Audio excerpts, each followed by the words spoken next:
Hello, hello everyone. It's Kathy with Paper Phenomenon.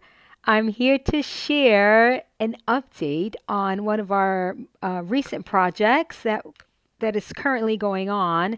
This is called Moving Parts. It's Scrapbook Layouts Moving Parts. We're making 10 different pages based on traditional scrapbooking, except that it has moving parts. Typically with a 12 by 12 layout, nothing really moves. You have layers uh, and photos, beautiful embellishments, but nothing is interactive, right? It goes into a sleeve and we're done. With the scrapbook layouts moving parts, you have the photos, you have the layers, you have everything except that you have many, many, many moving parts. We add here on Paper Phenomenon, we're adding the interactive elements to 12 by 12 scrapbooking is what this is all about. And that's simplified, right? That's how simple I can make it, right? In terms of a description of what this project is. So we're having a blast creating these layouts and working with all of these layers that you would normally see in a 12 by 12 scrapbooking layout. And it has just been so much fun. There's lots and lots of real estate here for photos because of these moving parts. And it has just been so much fun. So what I want to show you is what we've been doing. So this is layout one. Oh, by the way, this is going to become a mini album, and I'll tie that there later on. So here's layout number one. Here is layout number two. Okay, and I just want to show you what it looks like, right? So if you were to picture a static layout, right, with all of the layers, this is super simple, guys. This is kind of like an entry level type of layout. So if you were to have a static layout, this is what it would look like with all the beautiful paper, obviously some embellishments, but the layers, right? This kind of geometric look to the layers. But when you add the moving parts, you get this, and you add the beautiful paper, you get this amazing interactive layout or page. So completely unique pages here, guys, on Paper Phenomenon. You will not find this anywhere else. I really hope you give it a chance. It is such a great workshop. And let me just take you very quickly through a few of these. Because again, we're only up to layout number 6. I just released layout number 6. And it is just so good, guys. So good. There's a pocket here. There's a pocket here.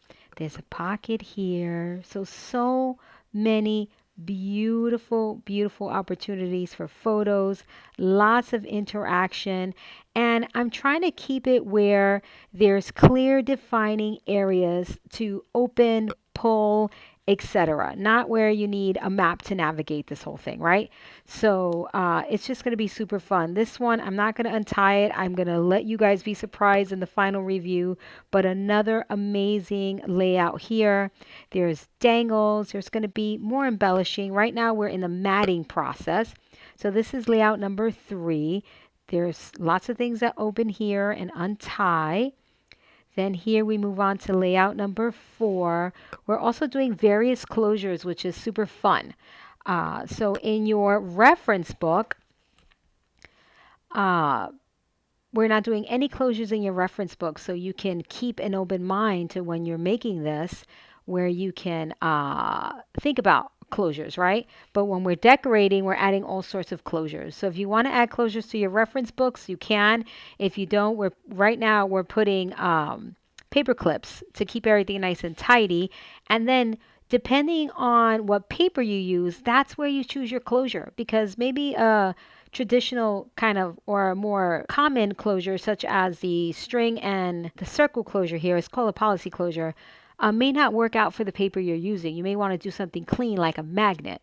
So having it without closures, it allows you to pick a closure for the paper that you're using. So I think that's also a great thing. Or you may want to have this kind of flap closure, like I like to call it, right? So traditional in a layout, you would have a room for your 4x6 here. That's it. Here with moving parts, you're going to have lots and lots and lots of room. See that? So this layer would typically not lift, right? Then you have your two smaller photos here, but you've got so much room in there for photos. And then this opens up pockets and all sorts of goodness. So with this one, again, everything opens, which is what makes this an absolutely super fun and unique project where you have a ton of room for your photos and, of course, some fun little peekaboo areas, right?